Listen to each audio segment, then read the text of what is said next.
it's Cecilia from Colored Pencil for Beginners and Beyond, and today we're going to talk about sketching materials. So it's great to have a little sketch box with you that you can take with you, and you can take your sketchbook, and that way you can practice drawing whenever you have any free time, like waiting for a doctor's appointment, or you're at the park, or even at a cafe. So anyways, some of you know I'm taking a drawing class this semester.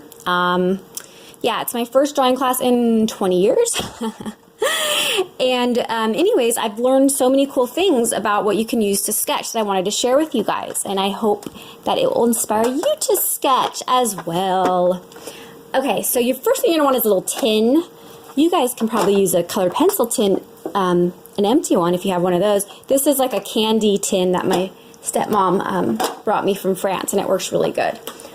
Or you can just, you can get something like this off the supply store. I guess I got this at Staples at one time. Good old Staples. Okay, so I have some just such exciting discoveries to share with you guys. Now, I know a lot of people that watch this are probably in my colored pencil group, the Colored Pencils for Beginners and Beyond group. So you guys probably already have some good sketching tools at your disposal already, because colored pencils are actually really great to sketch with.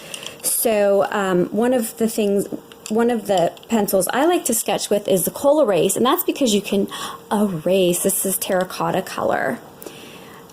Oh, I think I forgot one of the most important things. You need a sketchbook. Duh. This one is a Strathmore mixed media. It has a really nice leather cover. The paper for me is great for graphite and charcoal and that kind of stuff, but for colored pencil, it's a little rough for me. But the neat thing about mixed media is that you can use a wet application if you so desire.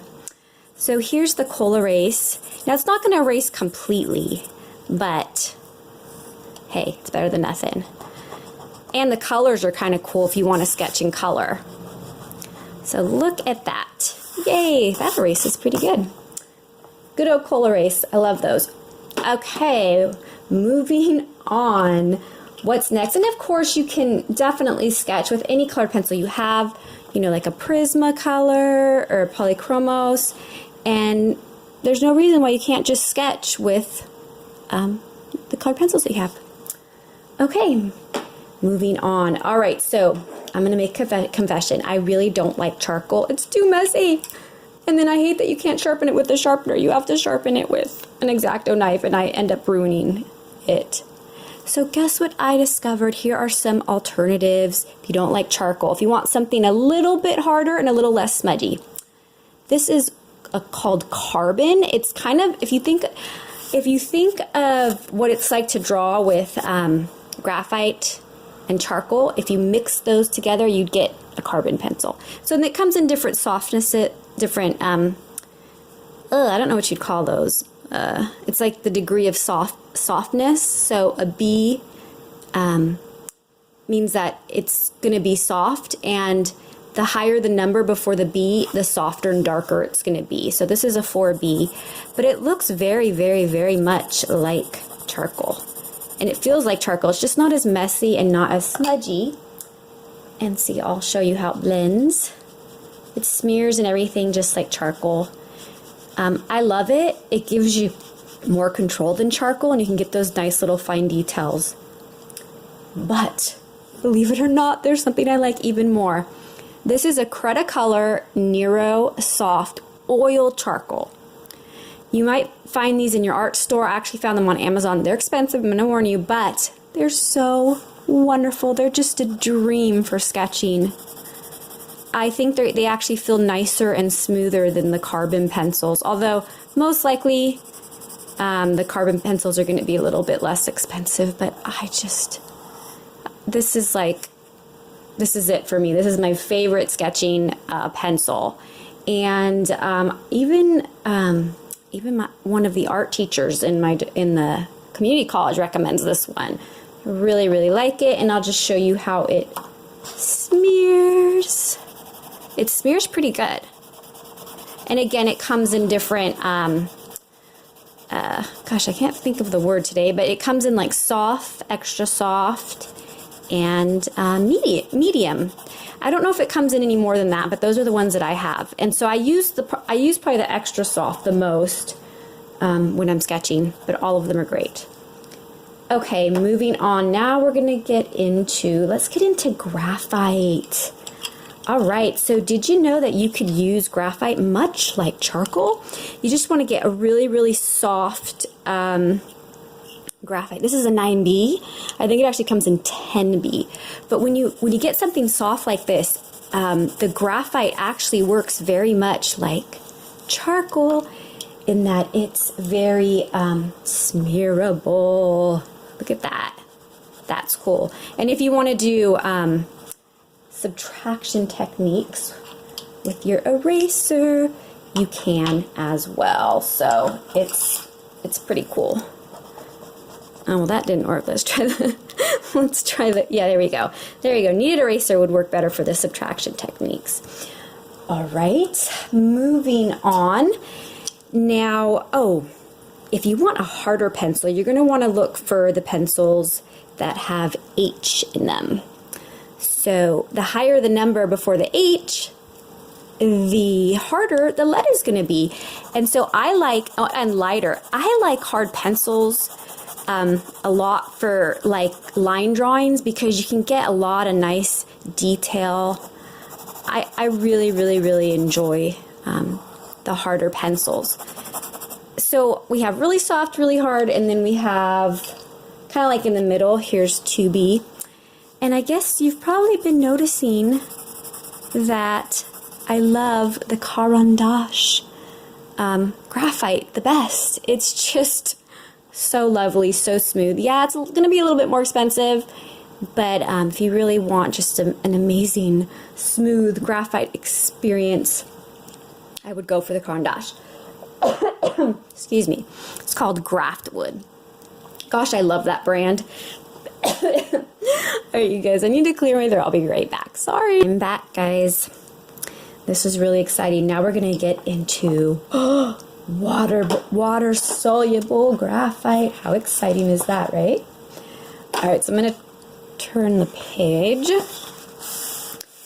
And here, again, I have the Caran.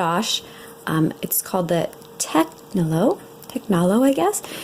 And this is their water-soluble graphite. So it lays down very much like regular graphite. But watch what happens when you add some water. So you might want to add a water brush to your sketching box. My favorite are the Pental Aquash, I think they're called. I have 3 different sizes. This happens to be the large size.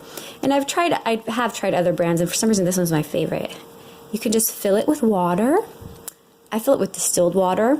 Our water is very hard here, but that's optional.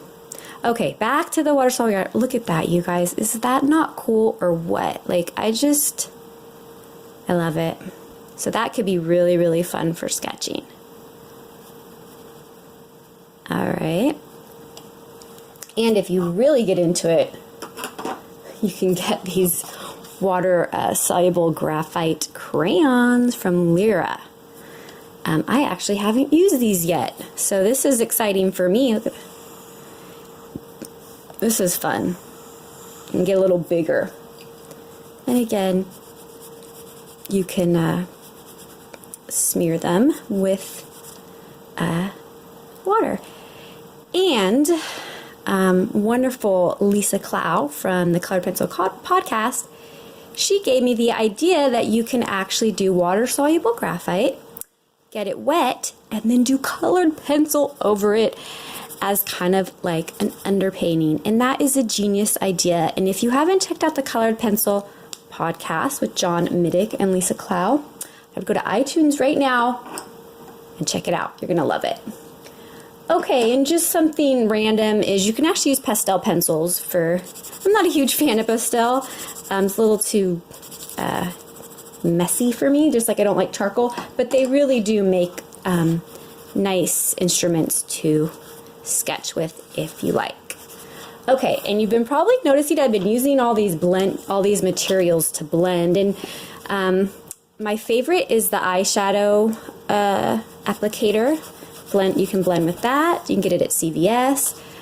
Pointed Q-tips are the best. Sometimes you find them at like the drugstore, like Walgreens or CVS or something, and sometimes you don't. So I ordered these on Amazon, and I love them. The chamois is fantastic. I should probably show you some examples. There you go. And there you go. And then last is this makeup applicator sponge that I have used many times.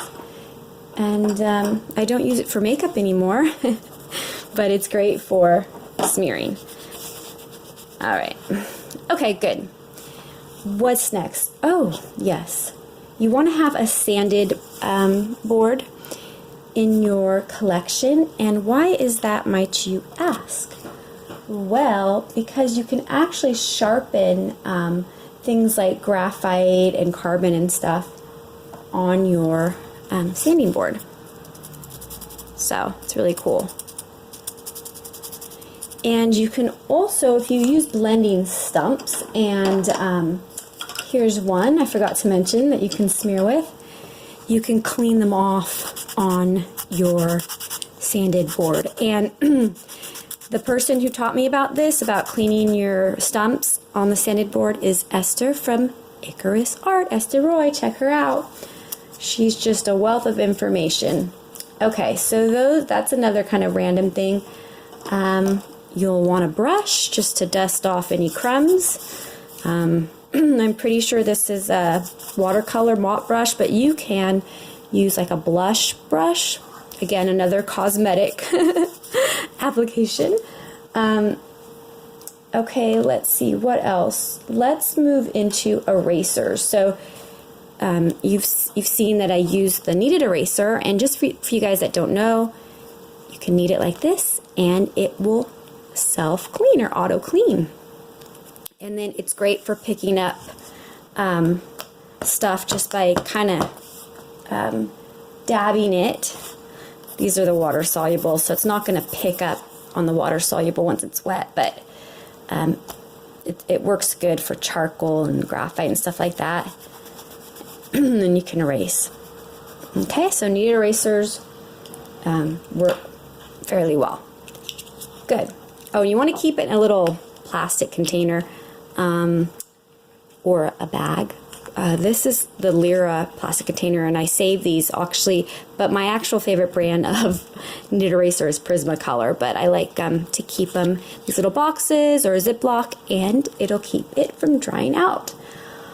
Okay, what is next? Okay, I have just a bunch of different sizes of erasers. Yeah, so I'm kind of an eraser hoarder. No, I'm kidding. So they're just different sizes. I would say out of all of these, my two favorite are these. This is the Tombow Mono Eraser. It's really good at erasing small little details. Let's see. This one, I've never really heard of this company before. It says Factis BM2, but I just think it's a really good size, and I got it at an art store. Okay, this, if you're interested in this one, this is the Faber-Castel Pink Perfection, or the Perfection, I believe it's called. It's nice. I just don't like the fact that you have to sharpen it. And then this is the Staedtler Mars plastic eraser. It's just a little wider. Okay, so moving on from erasers, you're going to need a sharpener. And my favorite sharpener to take with me when I'm sketching is, ta-da, the CUM Automatic Long Point. That's KUM. And you can't use this for charcoal pencils, but you can use it for carbon and oil charcoal, which is my favorite thing to sketch with, is the Cretacolor Nero Soft oil charcoal. So you're going to start with step 1, and you're going to want to go until it gets really close to the edge of the silver little casing, and it even says stop. So that's kind of cool. It tells you, you know, when to stop. Now when you're sharpening, just in general, you don't want to press too hard. So now you can break your tips. Okay, I think that's enough. All right, and then I really should have emptied this, huh? Oops, oh well. I like my spontaneous videos, so I don't really plan much. All right, as you probably noticed. Okay, so you go to number 2, and then again, not a lot of pressure, you know, pretty slow. Because this is a soft pencil. This is an oil charcoal pencil. All right, and then you get a nice, beautiful, long point. I mean, look at that. That is so cool. And these work great for colored pencils too. Maybe not the softer ones, but definitely the harder ones like the polychromos. So I am just so happy. Yay. All right, so what have we not covered? Oh, I know. This is very appropriate because it's almost October 2017, and that's the start of Inktober, which is a really cool online challenge to draw and ink every day of the month. I'll put a link about it so you guys can kind of learn a little bit more about it and the founder and everything. It's kind of cool. All right, so we're going to get into pens. Since I'm a colored pencil girl, I really don't use pens much, so it was kind of cool to understand or learn about the different pens you could use.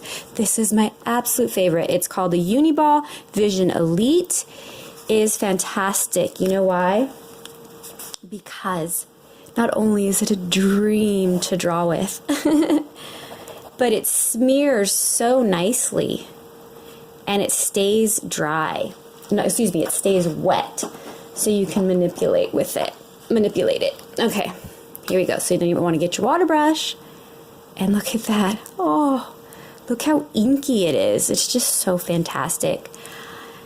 I found out about this the Uniball Vision Elite from a wonderful mixed media artist that I just adore. Her name is Tracy Verdugo. And if you're into mixed media, she's someone you want to check out. She's so much fun. And then my art teacher actually recommended it as well. So I should probably plug him too. His name's Mike Sheenhan, I think. I'm pronouncing it right. Anyways, I'll link his website too. He's a very, very good teacher, and he's like totally into sketching. And if you want to start sketching, then look him up because he will make you start sketching. He's a really good motivator. All right. And guess what, guys? When this dries, it's water. It'll eventually dry so that it's waterproof and it's supposedly light fast. So that's why I love it so much. Okay, moving on. Let's see, what else can you use water with? This one I love. It's a calligraphy pen. You can use water with it, and it's beautiful because the ink actually changes color from black to showing some other colors when you wet it. I love this so much, but I recently just found out that perhaps it's not light fast.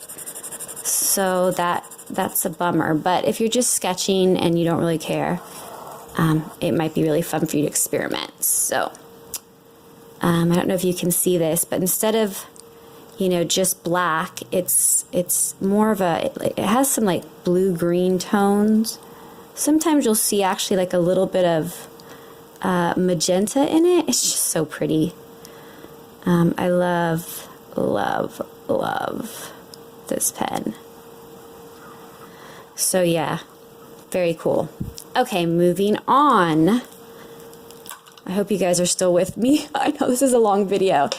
You have the Faber-Castel PITT pens. These are great. I have like an entire selection of these in different colors. They're fantastic to sketch with, and I'll tell you why. They're not markers. They have ink in them, India ink. So they have better light fast ratings than you're going to find with any marker. And they don't have a solvent, so they don't smell. So when you're sketching, you're not bothering anybody, because some of those alcohol markers, man, those really smell really strong. I really enjoy these a lot. They don't really smear that much, so I'm not really a fan of them for the wet application, but just as sketching, we'll call them artist pens. Yes, you may not call these markers. Anyways, so I hope you're enjoying. I hope that, you know, you get to try these out. They're great, and they come in different colors.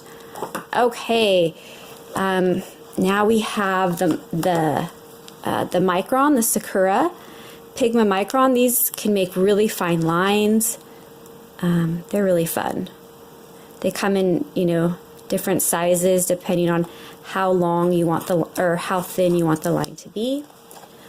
And they are waterproof. They hardly even bleed at all, and light fast. They're archival, so they're fantastic for those little details.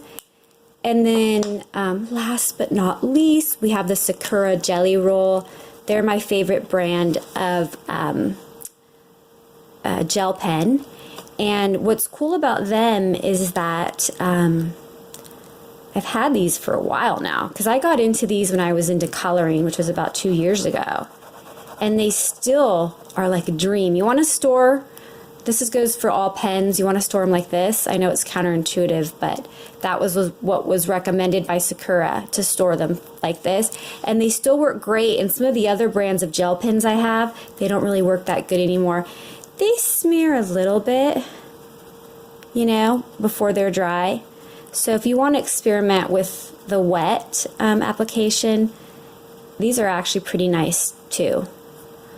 So, and then once they dry, they're supposed to be archival as well, which is nice. Okay, so I think I've covered all the pens I wanted to cover. And let's see, am I missing anything? I think I've shared everything I wanted to share with you guys. Just a few words about sketching. This is not my only sketchbook. I have another one. You can do so many cool things with your sketchbook. Like what I do sometimes is I test stuff. You know, like I use the water-soluble graphite under colored pencil. I thought it turned out pretty good.